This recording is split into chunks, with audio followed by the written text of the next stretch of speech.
Hello friends and not yet friends, welcome back to another What a Vegan Eats in a Day summer recipes edition. Today's recipes are no heat, or at least keep the heat outside. And looking back at these as I'm editing, they are so good. You have got to make them. The printable recipes are linked in the description. Trust me, they are delicious and nutritious. Well, some more nutritious than others. If you like that kind of mix, please give this video a thumbs up and subscribe if you haven't already, and let's get into it. As has become habit, I'm using my mocha pot with decaf, and it is beautiful as always. I really wish you could smell this. But since it's already 70 degrees outside, which doesn't sound that warm, but for me it is, and I'm scared for midday without AC, let's get some ice. And frozen soy milk. Then add a few drops of this liquid English toffee stevia, and pour over the coffee. A little stir. And it's just heavenly. I highly recommend you make this yourself. And the heart-shaped ice totally makes it taste like you're taking care of yourself. And speaking of taking care of yourself, today's video is very kindly sponsored by Seed. If you are already familiar with Seed Daily Synbiotic, make sure you go down into the description box, use my coupon code Mary's Test to get 15% off your first order and free shipping. But if you're unfamiliar, let me introduce you to your new best friend, DS01 Daily Synbiotic, which is not for cats. Sorry, Chester. It is for humans. I have the ones for human adults. They also make a version for kids. But yeah, it is made to support digestive health, as you might expect from a probiotic. But actually, it is formulated with 24 clinically and scientifically studied broad spectrum strains to support systemic health. So think good digestion, supporting your gut barrier integrity, gut immune function, as well as heart health, micronutrient synthesis, and skin health, which, you know, I very much appreciate that. This broad range is quite unique in my experience, but what's particularly cool is that this is a capsule within a capsule. So on the outer layer, there is a non-fermenting prebiotic that protects the probiotic within, so it will survive the stomach acid, survive digestion, and land where it's supposed to do its job. Speaking of landing somewhere to do your job, I'm flying to Vancouver soon, and I'm going to be taking this travel vial that it comes with. It's this glass travel vial, and you can put up to a week's worth of daily synbiotic in it. And I love how they just thoughtfully include this, making that healthy habit convenient and easy, and you know how I love that convenient and easy aspect. And as much as I love Seed's commitment to science and an effective product, I also really like these little touches. The glass vial, the fact that your first order comes in a glass jar, the fact that when you subscribe and you get your refill, it comes in a home compostable biofilm. How cool is that? Seed not only cares about human health, but they care about the environment too. So if you care about these things as well, you gotta click the link down in my description box, use the code Mary's Test to get 15% off your first order and free shipping. And while you're there on another tab, I'll let you know ahead of time that they are free from common allergens. So there's no dairy, no soy, no gluten, no peanuts, no animal products. You know, we just don't do the animal products here on Mary's Test Kitchen. And while this next thing I'm working on usually requires animal products, you know, we never do that here. I'm testing a keto version of my classic croissants, which is going somewhat well, but I feel I've been using the wrong vegan butter. What's happening is I decided that I'm going to try the vegan base out because it's just so widely available and affordable, but the texture is just way too soft, even when it's super cold. So, you know, hopes are not high, but I shall stay the course and see it through. You'll see the results later. These need to rise, and I need breakfast. At around noon, apparently, so brunch then? Will you join me for some salad, or shall I make yours a sandwich? Trust me, it's gonna be good, and if you're hungry now, don't worry, it's gonna be super fast to make. Start with grating some pressed or smoked tofu. Yes, I did give in and bought some after the prices, you know, I showed you last week, but at least I did find it a little less inflated at $4.50 a pack. I'll just have to save my money in other ways. How about you? Are you changing your shopping habits because of how things are right now? Let me know in the comments below. Anyways, grated tofu makes such a great crab alternative. And I want to add a couple fresh things: celery, red pepper, and onion. Then a few seasonings.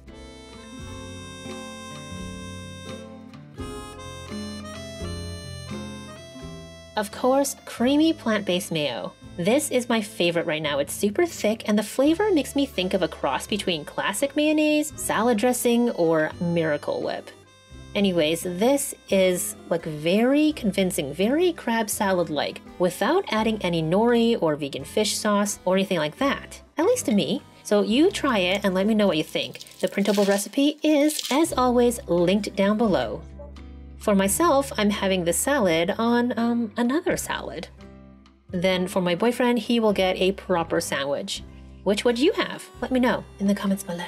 I just love this easy high protein lunch, breakfast lunch, brunch. You could stick it in a wrap and it makes a perfect picnic food too. Speaking of picnic stuff, I used to always make this strawberry infused drink, but it's been years. I don't know why, because it's super simple but so good. Cold brew strawberry black tea. You just take a few strawberries. Fragrant and juicy in season is best, of course. Squish them a little bit before dropping them in your container. Add a little bit of lemon juice, and follow with a couple black tea bags, or loose leaf if you like. Then top it off with water. It's that simple. You'll just leave this in the fridge for a day or two, and then the cold water slowly extracts the black tea flavor and the strawberry fragrance.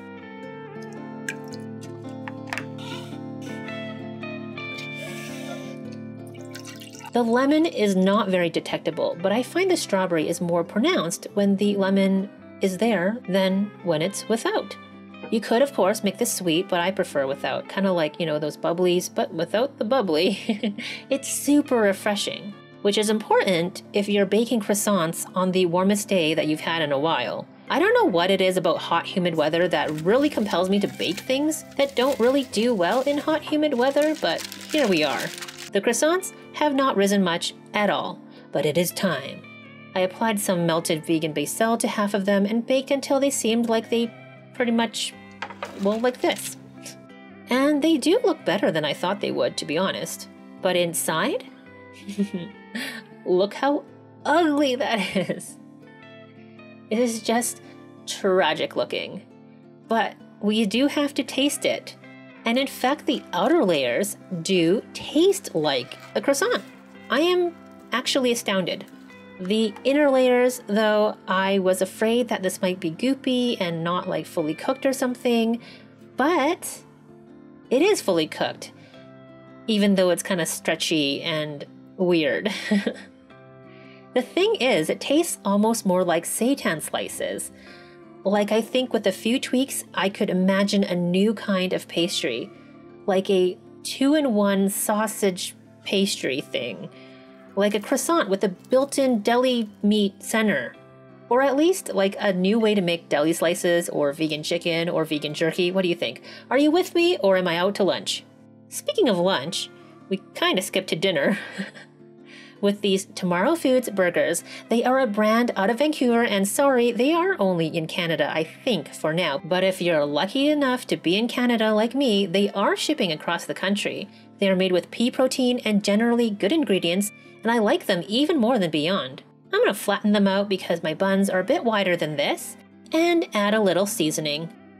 My go-to burger seasoning right now is made of salt, onion, garlic powder, Korean red pepper powder, and black pepper. I am a little embarrassed to admit that it's July and I still haven't cleaned my grill from last season, so I took my induction stovetop outside with a cast iron pan. So you gotta oil the pan and oil the burgers, because while I live dangerously, I don't want to be in danger of my burgers sticking. And when things are smoking hot, place them burgers. They only need a few minutes on each side.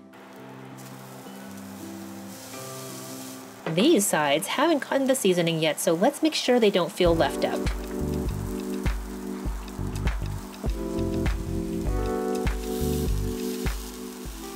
Beautiful. I almost forgot, BF prefers a cheeseburger. I, on the other hand, overdid it on the vegan cheese recently, and now I just can't stand it. I'm sure, like, if I don't have it for a while, I will start to like it again. Right? Is anybody else like that, or just me? Anyways, after this is toasted, it's time to assemble. During burger season, I always like to keep the main fillings in a little container like this. My burger caddy. Then we have one for him, and this one is for me. The trick to lettuce wrap burgers is layering properly. The rigid stems go in the middle. Then the burger on the bottom so it doesn't slip and slide. Then the sauces and everything else. Fold the bottom leaf over first. And then it's all snug and cozy. So delicious and summery, whether you choose the toasted bun or the lettuce wrap. That's my opinion anyways. I know some of you want to fight me on the lettuce wrap, but you know I gotta do what I do for my pain management. Let us not think about pain, but only think about summer. And you know what else is summer? These strawberries from earlier, I have to use them up. I have no choice in the matter. So the obvious solution is strawberry cream buns, right? And I have a very easy way of making them, so you want to stay tuned. I came across this somewhat new silk whipping cream on sale, so why not try it together, the two of us?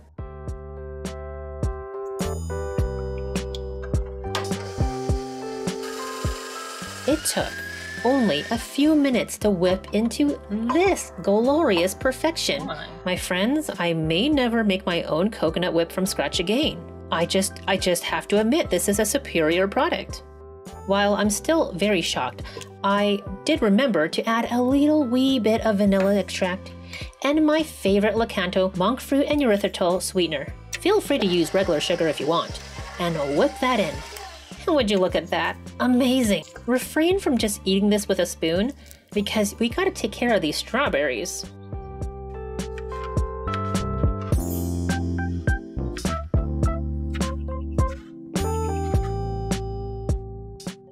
Fold the chopped ones into some of that whipped cream and just set it aside. Another easy hack for making cream buns is just use store-bought buns. You can use any soft bun you like a white burger bun would be fine. Something soft and squishy. This one is from my local Save on Foods and it's high protein and low carb if you can believe it. But if you don't need to keep things low carb for health reasons like me, might I suggest my vegan milk bread recipe? Whatever you use, take some of the fluff out to make room for whipped fluff. Don't be stingy now. And then place your prettiest sliced berries. For a finishing touch, I'm dusting with some powdered swerve. Feel free to use icing sugar. And this has got to be one of the most epic ways to end a summer day. If you can only try one recipe from today, please let it be this one. You will not regret it. And that was my summery food day. How was yours? As always, I am nosy and want to know in the comments below. Thanks again to Seed for sponsoring today's video, and don't forget to check out their science-backed daily symbiotic. Link in the description below. Also below, as always, the printable recipes for all of the recipes of today. Thank you so much for watching, my friend. Please give this video a thumbs up if you liked it and subscribe for more delicious vegan recipes. Bye for now.